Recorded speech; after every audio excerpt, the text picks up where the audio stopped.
respect, Steelers fans. Matty P with another episode of Steelers War Room on Steelers Touchdown Under. Our War Room series is centered around putting you in the minds of Omar Khan, Mike Tomlin, Andy Weidel, and the rest of the front office as they look to put together a winning roster in 2024. It's on our Steelers Touchdown Under channel. We also have the Steelers Global Perspective with me and Shannon White, and we have the Touchdown Under Boys that I do with Marky D, my former co-host when we were on Behind the Steel Curtain and Steel Curtain Network. All right, let's get into it. We're talking tight ends. My updated top 10 tight ends. It's been really hard. I had to leave a favorite off my board post-combine because he didn't do anything at the combine. So it is a shame there, but it is a new top 10. There are a few extra guys in there. I haven't actually put a top 10 out specifically outside of other shows that we've done where I've given rankings. So excited to kind of do this one. Tight end is on off an underrated position.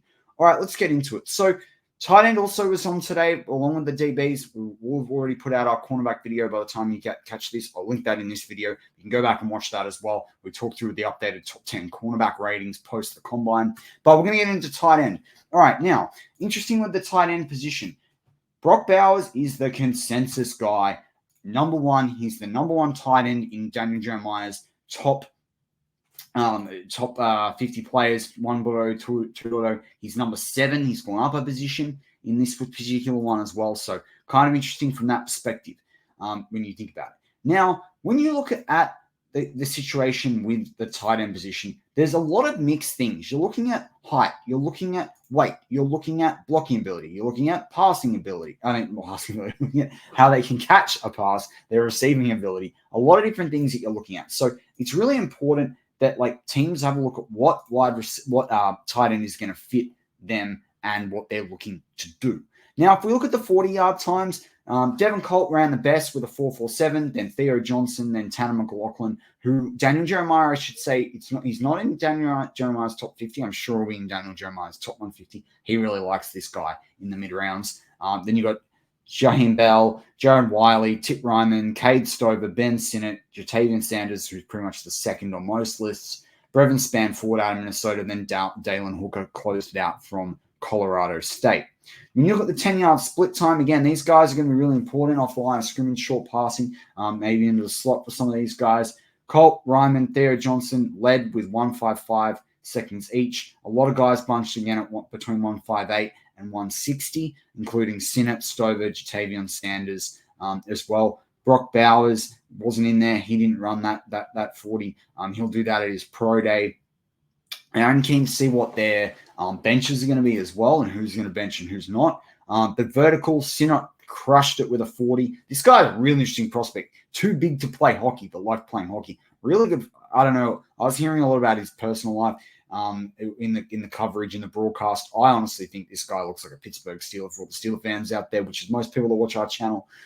Theo Johnson was in there, did really close to him. I'm a big Theo Johnson fan prior to the draft. I thought they could get him at 120. Maybe not so much now. Then you got Jared Weiler, Tanner McLaughlin, Bell, Stover, Ryman, Holker, Knox, Brevin Spanford as well in there. And then we'll look at the broad jump as well. That came in with Sinnott, Johnson, Bell, Holker, Ryman, Knox, Wiley, McLaughlin, Stover again pretty late. But Stover measured taller than I thought he did. So Stover wins some points for me on there. I was worried he was going to be more on the 6'2 side of things.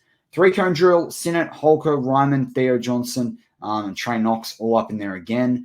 Trey Knox will provide late round value, but he does not make the top 10. I will say that right now. You go to the shuttle, Theo Johnson, number 1, followed by Holker, Sinnott, Ryman, Sanders, Stover, and then finished off by Knox. So kind of interesting perspectives there where you've really got some clear athletes in Holker, Johnson, Sinnott, Ryman. Sanders didn't test great, is probably as well as people might have expected, but he is a productive player. So that's the interesting part when you look at him. Looking at the PFN rankings, the Pro Football Network, not PFF. We will look at PFF. Some people like PFF, some people hate. They do provide a lot of college stats, so at least it gives you a bit of understanding. Even if you don't love the way they put stats together, you get a bit of a sense of who at least the top guys are, where they're ranked against each other. But Brock Bowers, they have as the 5th best prospect in the entire draft, according to Pro Football Network, followed by Sanders at 69, then Sinnott 77, Cade Stover 83, Theo Johnson 104, Wiley from TCU at 106, Bell 112, Holker 151, Tanner McLaughlin 201, McCallum Castles from Tennessee at 210, then Eric Hall. I'm a big Eric Hall fan. Didn't go to the combine or didn't test the combine, so I'm in my post-combine top 10. Or I think he could be someone that adjusts to life in the NFL and produces. You look at PFF. They have Brock Bowers ranked 5th as well. They've got Jatavion Sanders in at 41, followed by Stover, Sinnott, Holcott ahead of Johnson. He did test well today, so that might be reflected on other people's lists. Yahin Bell, AJ Bonner, Tip Ryman, who Peter Schrager's a big fan of, Tanner McLaughlin, Trey Knox, Jared Wiley. They go through a few guys before they get to Eric Hall. As I mentioned, Daniel Jeremiah, we talked through the top 50 for those guys.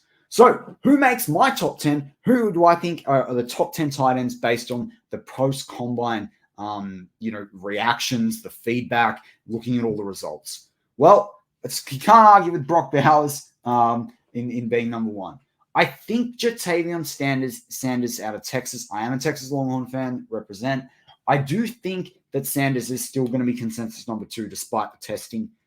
Theo Johnson and Sinnott are really close for me. Johnson tested better than I thought. He has about 80% of the production in terms of yards and touchdowns that Pat Freiermuth had for Penn State. So it's a really good judge there. If Freiermuth was worthy of mid-second in a draft where there was only one good tight end in Kyle Pitts. It's kind of a little bit similar this year, but Jatavion Sanders, I've seen some people think they'll take him late in the first or very early in the second. I think he slips back. I think this will be very similar to the draft when we got Pat Freiermuth in 2021 there. But then Theo Johnson's probably earned himself a consideration late in the third round. Sinnott and Stover there are pretty close behind. These guys are going to be drafted very close together. I then think it's a bit like when we talked about cornerback. Then there's sort of a third tier in Wiley, McLaughlin, Holker, and Ryman. I think you can throw Eric Hall in there as well. I've seen a lot of mocks with Brevin span forward to the Steelers late. He tested better than I thought he did, but I don't particularly love him as a prospect, the Steelers. I'd rather Eric Hall. I just would, even though he's not on this list. But he did test at the combine. This is a post-combine tight end list, so that's how it goes. But hey, you let me know in the comments. If you're a Steelers fan out there, where do you think the Steelers should be drafting tight end? In what round are you cool with it? What's the highest round you're cool with it? So number 2, which player do you like out of this list? Number 3, which player surprised you most in the combine? And number 4, do you think the Steelers should just be ignoring tight end altogether in the draft? Keen to know what you guys like in the comments. Comment section's been going off with a lot of videos lately. It's great. It's love to see it. It's so fun to have an interactive community there. So, as always, go Steelers.